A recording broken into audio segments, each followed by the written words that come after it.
El espectro, entonces, es un dato básico al trabajar con sonidos porque nos va a mostrar cuáles son los sonidos compuestos que están formando ese sonido real con el que estamos trabajando.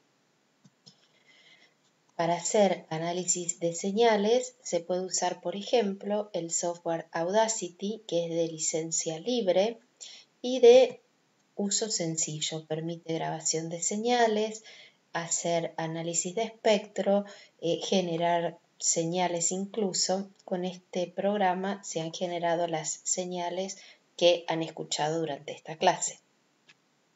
Hay que tener cuidado porque no pueden utilizarse dispositivos móviles como teléfonos o tablets para hacer análisis medianamente confiables de señales acústicas. No es un problema de software, sino es un problema de hardware. Los micrófonos de estos dispositivos como teléfonos o tablets no están diseñados para captar adecuadamente la señal. Para terminar, algún análisis, algún estudio sobre la velocidad del sonido en distintos medios. Por ejemplo, en un gas. Ya vimos que la velocidad de propagación en un gas como el aire dependía del cociente entre el módulo de compresibilidad y la densidad.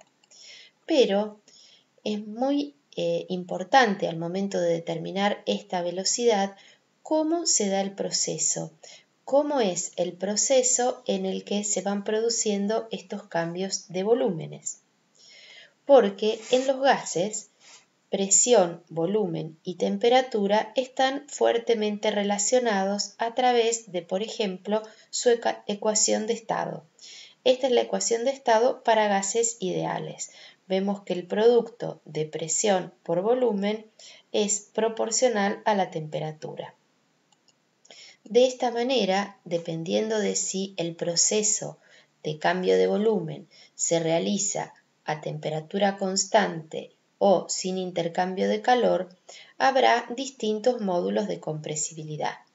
Aproximadamente estos procesos que implican cambios relativamente pequeños de temperatura y rápidos, de manera que no dan lugar a que haya intercambio de calor, son procesos que son prácticamente adiabáticos, por lo cual habría que considerar un módulo de compresibilidad medido en estas condiciones. Para procesos adiabáticos se verifica también, si se trata de un gas ideal, que hay una relación entre la presión y el volumen elevado a una constante gamma que se mantiene constante. Esta constante gamma, o este parámetro gamma, mejor dicho, es la relación entre el calor específico a presión constante y a volumen constante, pero ya lo vamos a estudiar en su momento cuando estudiemos termodinámica. Por el momento, solamente decir que se trata de una característica de los gases. Con estas dos relaciones se puede demostrar que la velocidad de propagación en un gas, que es módulo de compresibilidad sobre densidad, se puede calcular haciendo también el cociente entre este parámetro gamma, la constante de los gases, la temperatura del gas medido en la escala Kelvin de temperaturas y la masa molar, o sea, la masa de un mol de ese gas.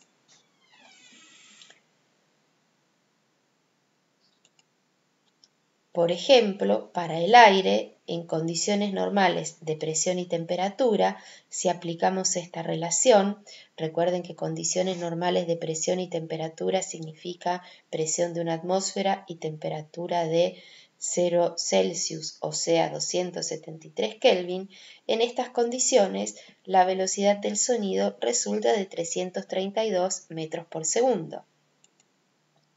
A una temperatura de 20 grados Celsius resulta de 344 metros por segundo, valor que probablemente les resulte conocido.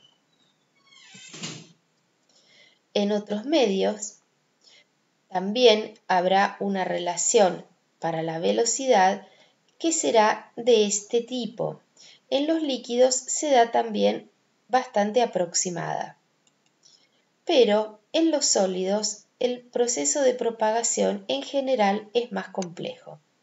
Pensemos en este sólido discretizado como una serie de cubos. Cuando se da un golpe, se genera una perturbación en el extremo, esa perturbación se propaga. Noten la deformación en sentido longitudinal que tienen los elementos. O sea que hubo fuerzas de compresión y de tracción. Esta relación entre esfuerzos y deformaciones, si el material tiene comportamiento elástico, es la conocida ley de Hooke que estudiamos en el capítulo de elasticidad.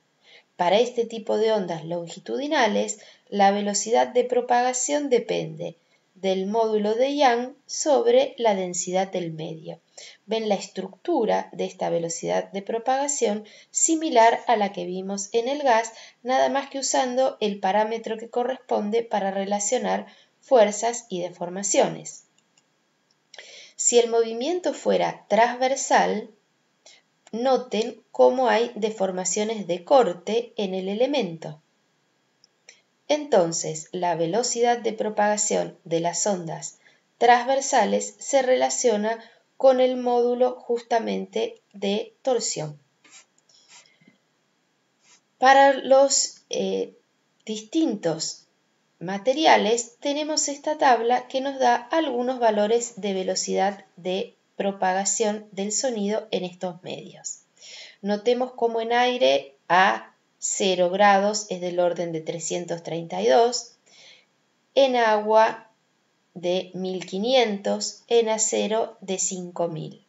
Efectivamente, las moléculas de un gas como el aire están mucho más separadas que las de un líquido como el agua y todavía estas más separadas que las de un sólido. Entonces, más fácilmente en un sólido se va comunicando esta perturbación de elemento a elemento y por eso la velocidad de propagación es más rápida. Dejamos aquí este tema.